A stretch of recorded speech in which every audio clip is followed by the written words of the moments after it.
Let's take a few minutes and talk about hardball negotiators.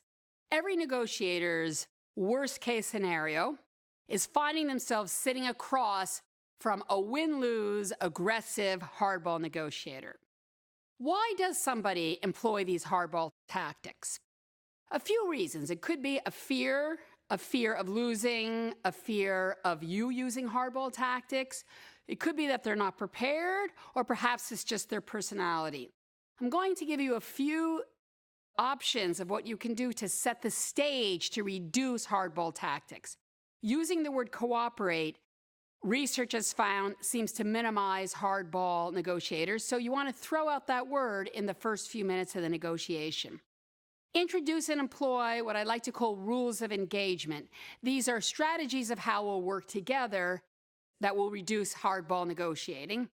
Third, bring up mutual relationships you have, people you both know in common. And fourth, talk about the long-term relationship. If you set the stage to reduce hardball negotiations and you still find yourself sitting across from a hardball negotiator, here are some strategies. You want to start by responding with what I call a non-confrontational response. Sounds something like this. Good to know. You think that? Here's my problem. So they say, take it or leave it.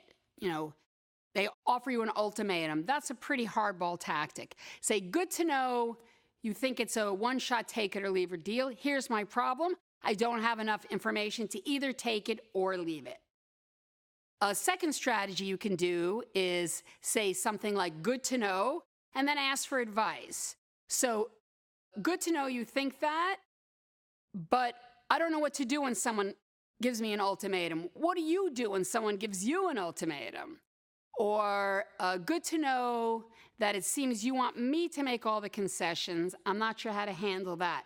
What advice do you have for me? Or good to know you seem to be wanting me to take a deal that's bad for me. Do you have advice for me on how to respond to that? That will often shake them out of their hardball win-lose strategies. If that doesn't work, go ahead and ask them to stop the specific behavior. Can you talk softer? Can you speak more respectfully to me? Can you let me finish my sentence? Can you consider my proposal more carefully? So that's asking them specifically to stop a behavior. If you're finding this still doesn't work, you might have no other choice but to go ahead and threaten to bring in your own bad guy. Joe down the hall, he also goes for this win-lose negotiating. I'm going to go get him. You also might want to try just refusing to respond. When they give you an ultimatum, yell at you, call you a liar, use strong emotions, use strong physical actions that are intimidating. If this doesn't work, you're really left with no option but to work around them. That means calling your boss, calling their boss. No professional should allow themselves to be treated disrespectfully like that.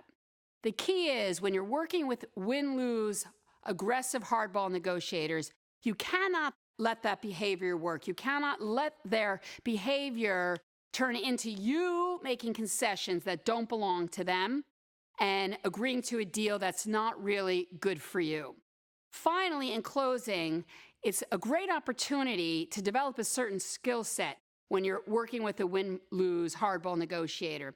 And once you learn how to work with hardball negotiators, it's no longer intimidating. It takes a lot of the aggravation and fear out of negotiating, and all in all, it turns you into the next level of negotiation mastery. So that's how to work with hardball negotiators. Happy negotiating.